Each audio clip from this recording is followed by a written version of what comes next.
안녕하세요, 성동구민 어르신들. 저는 연세바로촉병원 원장 원유건입니다. 오늘 척추질환에 대해서 간단히 말씀 올리겠습니다. 감사합니다. 다들 많이 들어서 아시겠지만 척추 하는 거는 우리 몸의 기둥입니다. 이 기둥에 병이 생기고 퇴행성 질환이 생기는 거를 퇴행성 척추 질환이라고 하는데요. 퇴행이 있는 거랑 퇴행성 척추 질환이 있는 것을 헷갈려 하시는 경우가 있습니다.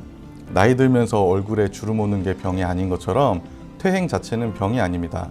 다만 얼굴에 주름이 늘어져서 눈을 가리면 우리가 병이라고 하듯이 퇴행이 심해져서 신경을 누르거나 염증을 일으키거나 해서 통증을 발생시키면 우리가 병이라고 합니다. 척추는 목, 등, 허리로 이루어져 있습니다. 목 디스크나 허리 디스크는 말씀을 들어보신 적이 있으실 텐데요. 등 디스크는 아마 못 들어보셨을 겁니다.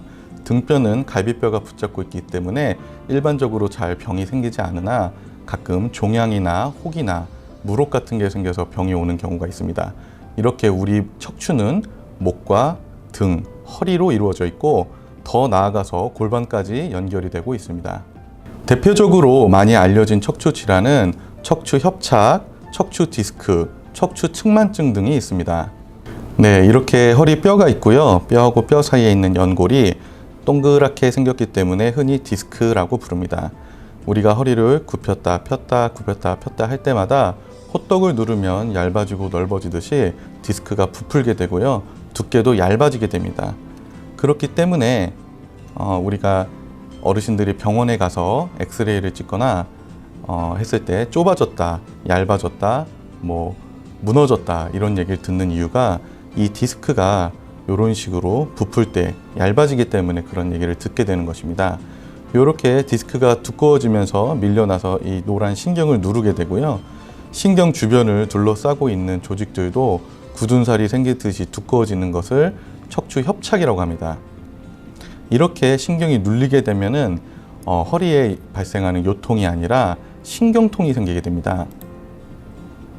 자, 다음 동영상은 비슷하면서도 다르고 헷갈리게 하는 디스크에 대한 흔히 우리가 디스크라고 말하는 병입니다. 이 연골이 디스크가 부풀다가 캡슐이 얇아지게 되고요. 얇아진 벽을 뚫고 아까처럼 벽 자체가 두꺼워지는 게 아니라 디스크만 볼록 튀어나와서 신경을 누르게 되는 경우를 디스크라고 합니다. 디스크는 급성으로 진행할 수도 있기 때문에 젊은 나이에서도 올 수 있는 거고요. 협착은 아까 말씀드린 대로 서서히 진행하는 거기 때문에 주로 5, 60대 이상부터 연세가 있으신 어른들까지 넓게 분포하면서 발생하게 됩니다. 이렇게 신경이 누리게 되면은 그때부터는 허리 통증이 아니라 다리나 엉치 쪽으로 발생하는 신경통이 생기게 됩니다. 네, 동영상에서 보신 것처럼 이 디스크가 신경을 누르게 되는 것을 이제 탈출했다라고 말하고 그거를 디스크 탈출증 내지는 추간판 탈출증이라고 합니다. 사실 탈출하기도 하고 볼록 나오기도 하고 툭 튀어나오기도 하고 튀어나온 모양새에 따라서 굉장히 다르게 나타날 수 있는데요.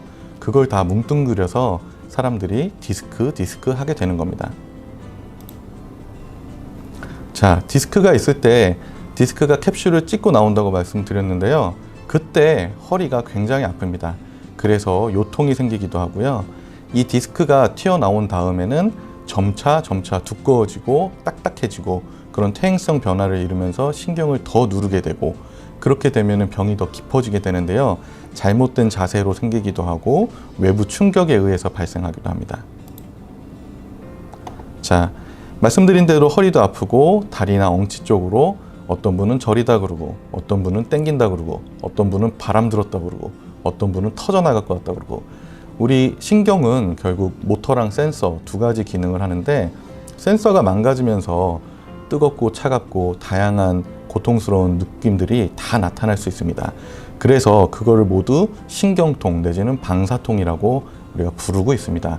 어떤 분들은 자기는 저리지 않기 때문에 다른 병이라고 생각하고 어떤 분은 자기가 저리기 때문에 신경통이라고 생각하는 경우가 있는데 그냥 먹먹하고 아무 느낌이 없는 경우도 다 신경의 병이 원인인 것입니다. 네, 이렇게 디스크, 추간판에 의해서 병이 왔을 때 병이 깊지 않다면 그냥 집에서 쉬는 것만으로도 좋아질 수 있는데요. 그 시간이 지남에 따라서 집에서 어떤 증상이 있을 때 본인이 디스크나 추간판 질환이 있는 건지 협착이 있는 건지 한번 확인해 보고 싶은 마음이 있을 것입니다. 일단 허리 통증이 2주 이상 지속되거나 허리를 굽혔다 폈다 할 때 엉덩이나 다리 쪽으로 신경통, 방사통이 생긴다거나 우리가 이제 일상생활 동작 중에 머리를 감는다거나 양말을 신는다거나 그런 동작 등을 할 때 통증이 발생할 수 있고요. 이제 근육이나 인대의 밸런스가 무너지게 되면은 걸을 때 뒤뚱거리거나 앉아 있을 때 틀어져 있는 모습이 나타나기도 합니다. 가장 쉽게 할 수 있는 것 중에 하나가 예전에는 다리가 유연했는데 지금은 누워서 다리를 들려고 하면은 저려서 다리를 못 든다고 말씀하시는 경우가 있습니다. 이거는 몸이 굳은 게 아니고요. 신경이 눌리면서 다리를 들 때 신경이 더 잡아 당겨지는 게 세지면서 저리거나 당기는 느낌이 나타나는 게 집에서 쉽게 확인할 수 있는 디스크나 추간판의 디스크 혹은 추간판의 자가 진단법입니다. 어떤 병이고 왜 병이 오는지에 대해서 말씀드렸으니까 이제는 어떻게 치료하면 좋을지에 대해서 말씀드리겠습니다. 아주 병이 깊지 않다면은 정말 누워서 쉬는 것만으로도 좋아질 수 있습니다. 저한테 많이 오셔서 하시는 말씀이 지난달에 허리 삐끗하고 금방 좋아졌는데 다시 아파졌어요. 이렇게 말씀하십니다. 그때 삐끗하고 잠깐 쉬고 병이 좋아졌던 거죠. 근데 허리라는 것은 허리뼈가 5개가 있고 허리 디스크, 추간판도 5개나 있기 때문에 지난번에 위쪽이 아팠다면 이번에는 아래쪽이 아플 수도 있는 거고 지난번에는 병이 깊지 않았는데 이번에는 병이 더 깊어진 곳이 있을 수도 있는 것입니다. 그래서 그렇게 쉬기만 해도 좋아지는 경우가 있고요. 병이 얕다면 가능한 일이죠. 아니면은 병원에 와서 약을 드신다든지 물리치료를 하든지 병이 어느 정도 난 이후에는 우리 몸을 유지하고 재활하고 예방하기 위해서 운동을 하는 것도 좋은 방법입니다. 다만 치료의 카테고리에 운동을 넣었지만 병이 심해서 많이 아플 때는 아파서 운동하기도 어려운 일이지만 운동으로 치료한다는 생각은 좀 위험할 수 있습니다. 이제 어느 정도 병이 깊어져서 의사가 이제 깊이 개입을 해야 되는 경우가 생기는데요. 중간 단계 이후부터는 쉬거나 약 먹는 거 정도로 좋아지지 않고 그때는 주사를 놓는다거나 시술이나 수술을 해야 되는 경우가 있습니다. 주사 치료의 경우는 어르신들은 다들 병원 가서 치료받다 보면 주사 치료는 해보신 경험들이 있을 겁니다. 최근에는 주사 치료까지도 거의 기본 치료의 개념으로 들어가고 있는데요. 이 주사 치료도 사실 방법이 여러 가지가 있습니다. 들어보셨겠지만 증식 치료, 프롤로 치료, 관절 주사, 염증 주사, 다양한 주사들이 있는데요. 사실 주사의 기본적인 원리는 염증이 있는 곳에 먹는 약보다 더 센 약을 투입을 해서 염증을 확 가라앉혀서 증상을 완화시키는 방법입니다. 중간 정도의 병의 깊이에서는 참 탁월한 방법일 수 있는데요. 다만 주사를 맞고 한 달 만에 재발한다던가 효과가 전혀 없다면 여러 번 맞는 것보다는 병원에 와서 MRI나 정밀 검사 등을 해서 더 병을 정확히 판단하는 것이 도움이 될 수 있습니다. 다만 이제 주사를 한번 맞았을 때 한 20-30% 내지는 반 정도의 효과가 있을 때 좀 헷갈리실 수 있으실 텐데 효과가 있다면은 그런 기본 치료를 충분히 2-3달 정도 유지해 보시는 것을 권해드립니다. 자, 주사 치료, 약물 치료, 그런 보존적 치료에도 효과가 없다면 MRI를 찍게 되는 경우가 흔한 경우고요. 그런 경우에는 이제 시술이나 수술로 넘어가게 됩니다. 수술도 종류가 많고 시술도 종류가 많다 보니까 어르신들께서는 수술이나 시술에 대한 두려움이 많으신데요. 최근에는 수술도 근육이나 인대를 잘 보존하면서 하는 수술들이 많고 시술도 맞지도 안 하고 할 정도의 가벼운 시술들도 있습니다. 과거에는 허리 수술하면은 흔히 말하는 철심 박는다, 쇠 박는다 이런 수술들을 많이 했는데요. 그런 수술들을 통해서 근육이나 인대를 많이 잘라내게 되면 허리가 약해지기 때문에 수술을 하면은 합병증이 생긴다고 생각하신 경우들이 많았습니다. 사실은 수술의 성공률이 높기 때문에 그런 경우가 많지는 않았지만 그렇다 하더라도 수술을 하고 나서 위아래 병이 또 오게 된다면 또 수술을 하게 되는 경우가 있습니다. 재발하는 것이 아니라 병이 새로 오는 것이지만 옆에서 가족들이나 친지들이 볼 때는 또 수술을 한다, 또 허리를 한다, 허리는 낫지 않는다 이런 오해들이 있던 것도 사실입니다. 그러나 최근에 여러 가지 수술 방법들이 소개가 됐는데 쇠를 박지 않고 철심을 박지 않고 근육이나 인대를 살리면서 하는 치료들이 많기 때문에 정확한 치료에 대해서는 MRI나 추가 검사를 통해서 병이 깊은 경우에는 판단을 받으셔야 도움이 될 수 있습니다.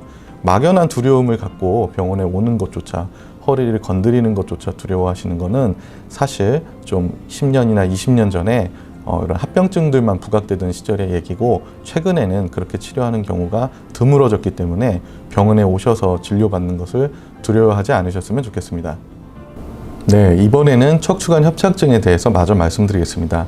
사실 앞서 신경이 발생했을 때의 치료 방법, 신경에 병이 발생했을 때의 치료 방법, 신경통이 왜 발생하고 이런 거에 대해서 자세히 말씀드렸고, 척추관 협착증은 디스크, 추간판 질환에 비해서 전반적으로 신경이 눌렸을 때 나타나는 통증이나 증상은 크게 다르지 않습니다. 다만 차이가 큰 것은 디스크나 추간판 질환은 급성으로 오는 경우가 많고요. 쉽게 말해서 자다가 갑자기 오는 거죠. 본인이 말씀하실 때 환자분들이 저한테 왜 다쳤는지 얘기해 줄 때 자다가 왔다, 아니면 계단 내려오다 왔다, 갑자기 발생했다, 운동하다 삐끗했다, 이렇게 말씀해서 오는 경우가 이제 추간판 질환이고요. 협착 같은 경우는 그런 경우는 드뭅니다. 대부분 원래 버스 한 정거장 걸었는데 요즘에는 5분 걷기도 힘들어요. 이렇게 수년간에 수개월간 거쳐서 병이 오는 것이 추간판 협착증의 가장 큰 차이점이고요. 그러다 보니까 이제 20, 30대에서는 보기 어려운 거고 50대, 60대 이상의 어르신들한테서 흔히 발생하는 겁니다. 사실 추간판이 좁아지는 거, 협착이 되는 거는 우리 혈관이 굳고 딱딱해지면서 고혈압이 오듯이 노화의 한 과정입니다. 그러나 이 방향이 너무 과하거나 이 좁아지는 방향이 안 좋다거나 하면서 신경이 과하게 눌리게 되면 병이 되는 것이죠. 이 추간판 협착증 자체는 예전보다 지금은 치료가 훨씬 수월해졌는데요. 이 디스크만 튀어나오는 게 아니라 이 그림에서 보시는 것처럼 이 앞, 뒤, 좌우가 다 좁아지면서 신경이 숨을 쉴 수 있는 공간 자체가 좁아지는 것을 협착이라고 합니다. 어르신들한테 있는 병이다 보니까 허리가 아프신 분들은 무릎도 좀 같이 아프실 수 있고 고관절도 아프실 수 있으시고 해서 이 허리, 무릎이나 다리, 발목, 발바닥 쪽으로 방사통, 신경통이 발생하면 허리 쪽 원인이 아니고 다른 데서 원인이 있을 거라고 생각하시는 경우도 많이 있습니다. 다만 이 천천히 오는 경우는 허리가 안 아픈 경우가 한 50% 정도 되기 때문에 어르신들께 허리에서 오는 병이에요 이렇게 설명드리면 나는 허리는 하나도 안 아픈데 이게 왜 그렇습니까? 이렇게 물어보시는 경우가 있습니다. 천천히 신경만 눌렸기 때문에 허리 통증 없이 엉치 다리 쪽으로 발생하는 증상만 발생하는 경우도 있습니다. 척추관 협착증은 디스크에 비해서 천천히 발생하기 때문에 통증의 강도가 조금 약할 수는 있습니다. 다만 이 걸을 때 점점 걷는 길이가 짧아지는 보행시 다리 통증이 생기고 이 신경통이 심해지면서 굉장히 저리고 땡기고 어떤 분은 시리다고 말씀하시는 그런 양상이 아주 낮게 두껍게 깔려 있는 경우가 많이 있고요. 이게 진행하다 보면은 감각이 점점 없어집니다. 그러다 보면은 이 조절 능력, 컨트롤의 능력에 문제가 생겨서 자꾸 넘어지게 되고 그게 더 진행하면 근육이 말라버려서 마비까지 발생할 수 있습니다. 통증이 심하면은 너무 오래 참으면은 마비로 진행할 수 있기 때문에 그래서 협착증은 치료 시기가 중요한 것입니다. 집에서 증상을 가지고 협착이 있나 없나 고민하실 때 다음 증상들을 생각해 보시면 될 수 있습니다. 허리 통증은 있을 수도 있고 없을 수도 있지만 있다면 더 허리 협착과 관련이 높다는 것을 알 수 있으시겠죠. 허리도 아프고 걸으면서 다리가 당겨지면서 쉬었다 가다 쉬었다 가다를 반복하게 되는 경우 척추관 협착증이 굉장히 의심이 될 수 있습니다. 또 아침에도 힘들고 걸으면 좀 수월해진다. 이게 전형적인 이제 신경통에 의한 걸음걸이의 이상인데 혈관에 의해서 다리가 문제가 생기는 경우도 있고 신경에 의해서 다리가 문제가 생기는 경우도 있습니다. 혈관에 의해서 생기는 경우는 이것과 반대입니다. 아침엔 괜찮고 오후에 심해지는 거죠. 걸으면 걸을수록 나빠지는 게 이제 혈관에 의한 증상이고요. 아침에는 괜찮다가 오후에 되면 풀리는 게 신경에 의한 증상입니다. 그 신경통이 심해지면은 허리 통증은 조금 감소하는 양상이 있더라도 엉치나 다리 쪽으로 방사통이 더 심해지는 증상도 자가 진단에 도움이 될 수 있습니다. 치료도 신경이 눌려서 발생하는 통증이기 때문에 협착과 디스크가 크게 다르지는 않습니다. 다만 기본적인 원칙은 매우 비슷한데요. 약물요법, 물리치료, 운동요법이 필요하고요. MRI나 추가 검사들을 통해서 병이 더 어떤 병인지 확실히 알게 된다면 주사나 시술이나 수술 등을 통해서 치료받을 수 있습니다. 척추 측만증에 대해서 말씀드려 보겠습니다. 척추 측만증 다들 알고 계실 겁니다. 허리가 틀어져 있다, 막연히 그거에 대해서 허리가 삐뚤어져 있다, 이거에 대해서 측만증으로 막연히들 알고 계실 텐데요. 실제로 측만증이 있는 경우에 병이 되고 치료가 되고 그리고 수술이 필요한 경우는 흔치 않습니다. 대부분의 측만증은 생각보다 경증인 경우가 많은데요. 정상적인 척추는 원래 반듯해야죠. 일자로 반듯해야 되지만 이제 퇴행성으로 디스크가 무너지면서 좌우가 대칭이 어긋나게 되면 허리가 틀어지고 이제 측만증이 발생할 수도 있습니다. 측만증은 목에서 발생할 수도 있고 등에서 발생할 수도 있고 허리에서도 발생할 수 있습니다. 다 같이 한꺼번에 오는 경우도 있을 수 있죠. 제가 실제로 진료실에서 진료를 하면서 측만증을 호소하면서 오시는 경우에 대부분의 경우는 엑스레이를 찍었을 때 측만증이 없는 경우가 많습니다. 그렇다면 왜 이렇게 허리가 틀어지는 걸까요? 요통이 발생하거나 신경이 눌리면서 신경통이 발생하는 경우에 근육이나 인대의 밸런스가 깨지게 됩니다. 우리가 아파서 인상 쓴 거를 얼굴 삐뚤어졌다고 하지는 않죠. 아파서 허리가 틀어지는 경우에는 치료가 되고 교정이 되는 경우가 많습니다. 우리가 이렇게 하고 사진을 찍는다고 해서 이제 측만증이 있다고 할 수는 없는 것처럼 통증 때문에 일시적으로 틀어진 경우가 대부분입니다. 이런 경우를 이제 예방하기 위해서 운동이나 치료를 해야 되는 건데요. 사실 우리가 약간 이렇게 삐딱하게 5분만 있어도 허리 통증이 생기기 때문에 틀어진 자세는 교정을 하지 않으면 점점 더 병이 깊어질 수는 있습니다. 다양한 병이나 이제 원인에 의해서 측만증이 발생할 수 있는데 아까 말씀드린 대로 포지션이나 자세의 문제로 발생하는 경우가 흔하기 때문에 생활 습관을 이제 잠자는 자세나 책상이나 오래 앉아 있는 자세 등을 잘 교정해서 예방하고 우리 교정을 통해서 통증도 치료가 가능할 수 있겠죠. 척추 측만증의 흔한 증상은 요통이나 소화불량, 심폐기능 저하인데 사실 이거는 닭이 먼저냐 계란이 먼저냐일 수 있습니다. 병의 원인에 따라서 이런 자세들로 인해서 틀어지면서 측만증이 발생할 수도 있고요. 실제로 정말로 뼈가 틀어져 있는 측만증이 있는 경우에는 측만증으로 인해서 다음과 같은 증상들이 발생하는 경우도 있습니다. 척추 측만증의 치료를 병원에서 어떻게 하는지 좀 말씀드린다면 사실 청소년기나 좀 젊은 나이에 발생하는 측만증은 각도에 따라서 치료가 좀 달라질 수 있고요.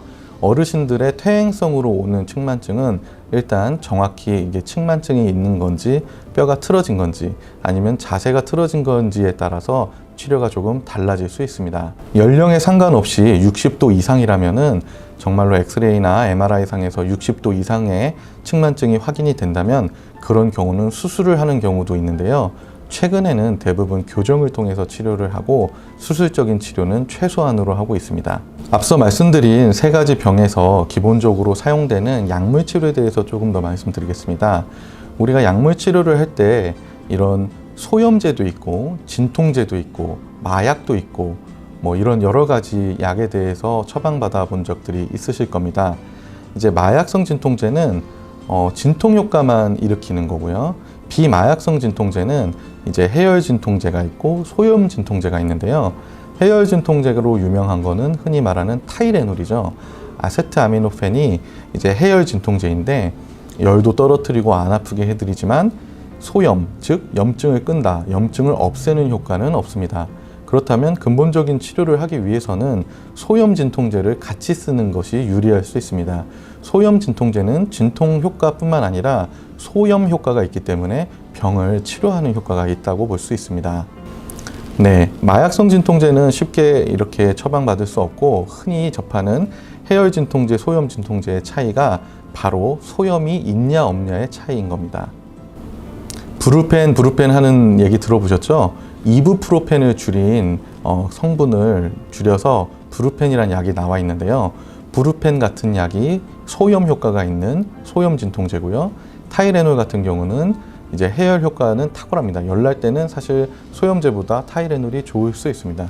그러나 타이레놀은 소염 효과는 없기 때문에 같이 먹던지 소염제를 쓰던지 하는 게 병의 근본적인 치료에 도움이 될 수 있습니다. 그렇다면 소염 진통제만 쓰면 좋다고 생각하실 수 있겠지만, 소염 진통제는 그 소염을 하는 성분이 가끔 속을 쓰리게 할 수 있습니다. 그게 소염 진통제에 의한 위궤양이나 위염을 발생시키는 건데, 최근에 그래서 속 보호해드리는 약들을 같이 쓰는 이유가 소염제에는 그런 위장관계 문제를 발생할 수 있는 성분이 있기 때문입니다. 그래서 속이 약하신 분들은 일단 해열 진통제를 쓰고 소염 진통제를 쓰는 것도 방법이 될 수 있습니다. 요즘 어르신들은 약을 여러 개를 드시고 계시죠. 당뇨약도 드시고 고혈압 약도 드시고 계시고, 그래서 약의 개수가 많아서 불편하시는 분들이 많아서 최근에는 이런 소염제를 쓸 때 위를 보호하는 약을 따로 처방하는 게 아니라 약 하나 안에 그 성분이 포함된 약들이 많이 나오고 있습니다. 그런 약들이 이제 소염제에 위 보호하는 성분이 포함된 약들을 이제 알고 계시면은 약을 쓸 때 처방 받을 때 이런 약들을 의사 선생님한테 있는지 물어보시면은 처방 받기 좋을 것 같습니다. 저한테 많이 질문들을 하시는 경우가 또 어떤 질문이 있냐면, 요가 해도 되나요? 필라테스 해도 되나요? 이런 질문들 많이 하십니다. 이렇게 손을 한번 꺾어 볼까요? 이렇게 손을 꺾으면 굉장히 시원하죠? 네, 이렇게 잠깐 꺾으면 시원한데, 이렇게 꺾은 상태로 한 5분만 있어 보시겠어요? 너무 아파서 아마 1분도 하기 힘들 겁니다.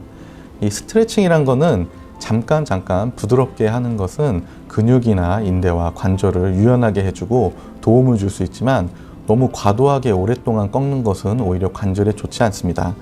척추 건강을 지키는 바른 자세를 유지하고 스트레칭을 하시는 게 척추 건강에 도움이 될 수 있습니다. 그러나 이 원칙을 잘 알고 너무 과도하거나 길게 하지 않는 것이 도움이 될 수 있습니다. 저한테 많이 하는 질문이 허리에 좋은 운동 알려주세요, 이런 질문들 많이 하십니다. 문제는 허리는 근육도 있고 인대도 있고 디스크도 있고 신경에도 있죠. 허리는 굉장히 큰 개념이기 때문에 허리 디스크에 좋은 운동, 허리 협착에 좋은 운동, 허리 디스크에 안 좋은 운동, 허리 근육에 좋은 운동, 사실 다 세분화되어 있습니다. 우리가 오늘 말씀드렸던 허리 디스크, 추간판 질환이나 허리 협착은 사실 허리를 굽혔다 폈다 많이 하는 동작에서 병이 오기 때문에 이 규칙적인 운동이나 안전한 운동을 통해서 허리 건강을 유지한다, 이런 원칙들은 사실 다들 알고 계시고, 이렇게 어떤 질환에 대해서 구체적이지 않다 보니까 저한테 진료실에서 어떤 운동이 좋냐고 물어보시는 것 같습니다. 허리를 굽혔다 폈다 무거운 짐을 올리지 않는 운동들이 어떤 게 있는지 생각해 보시면 되는데요. 예를 들어 실내 자전거 등받이에 허리를 고정하고 하는 것은 도움이 될 수 있습니다. 그러나 너무 장시간 길에서 타는 자전거는 허리에 오히려 부담을 줄 수 있죠. 사실 허리 근육에는 아주 탁월한 운동이라고 생각합니다. 그러나 허리 디스크나 협착이 있으신 분들한테는 어려운 운동이죠. 허리에 좋은 운동이라고 들었을 때는 허리 근육에 좋은 운동인지 허리 병에 좋은 운동인지 구분해서 들으셔야 됩니다. 적절한 운동을 한다던가 바른 자세를 한다던가 이런 것은 사실 모르시는 분은 없을 것으로 생각됩니다.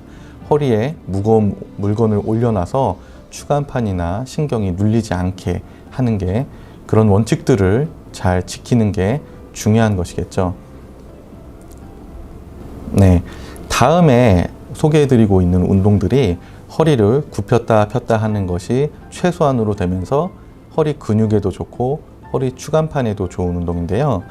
코브라 자세라고 해서 이렇게 엎드린 상태에서 양팔을 쭉 펴서 허리를 뒤로 제끼면서 이렇게 허리의 근육을 강화시키는 운동도 있고, 엉덩이 들어 올리기, 누워서 엉덩이를 바닥에 붙였다 뗐다 하는 운동도 허리 근육이나 디스크에 좋은 운동입니다. 또 플랭크라고 해서 엎드린 상태에서 팔꿈치를 땅에 대고 배와 무릎을 땅에서 떼는 운동인데요. 사실 운동이 어떤 운동이 좋으냐에 대해서는 전문가들마다 조금 의견이 다를 수는 있습니다. 네, 허리 수술을 하고 허리 디스크를 실제로 만져보고 튀어나온 디스크를 치료하는 척추외과 전문의 입장에서는 저는 플랭크를 추천해 드리고 싶습니다.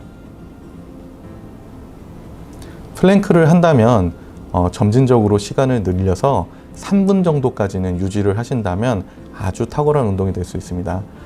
어르신들이 걷거나 많이 걷거나 등산하는 것이 몸에 좋은 걸로 잘 알고 계신데요. 실제로 맞는 말입니다. 우리 혈압 관리나 체중 관리, 당뇨 관리 등에는 아주 탁월한 운동이 맞습니다. 다만 협착이나 디스크, 추간판 질환이 있는 경우에는 그렇지 않습니다. 우리 운동을 통해서 우리 몸을 유지하고 병을 예방할 수는 있습니다. 그러나 협착이나 디스크가 있는 분들이 오래 걷거나 등산 등을 한다면 사실 병을 악화시킬 수 있습니다. 그 운동이 건강에 좋다면 어떤 건강에 좋은지 생각해 보고 해야 되는 건데요.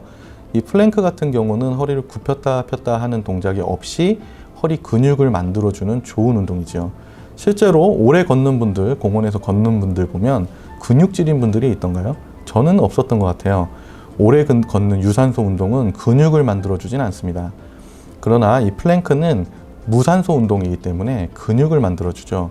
그래서 어르신들 중에 등 근육이 약해서 요통이 발생하는 경우도 꽤 있고 추간판이나 협착이 있어서 그런 격한 운동을 하기 어려운 경우도 많은데 플랭크는 그러한 단점이 없는 좋은 운동인 것 같습니다. 집에서 간단히 할 수 있고 특별한 기구를 요하지도 않고 그리고 해보시면 알겠지만 굉장히 힘듭니다. 운동의 강도도 꽤 적당하다는 거죠. 조절도 쉽고 부상당하기도 어렵고 날씨가 춥던 날씨가 덥건 집에서 편안하게 할 수 있는 좋은 운동으로 권해드리고 싶습니다. 오늘 어르신들께 좋은 강의할 수 있었던 좋은 기회가 있었던 것에 대해서 너무 감사드리고 부족하지만 이렇게 들어주셔서 너무 감사드립니다.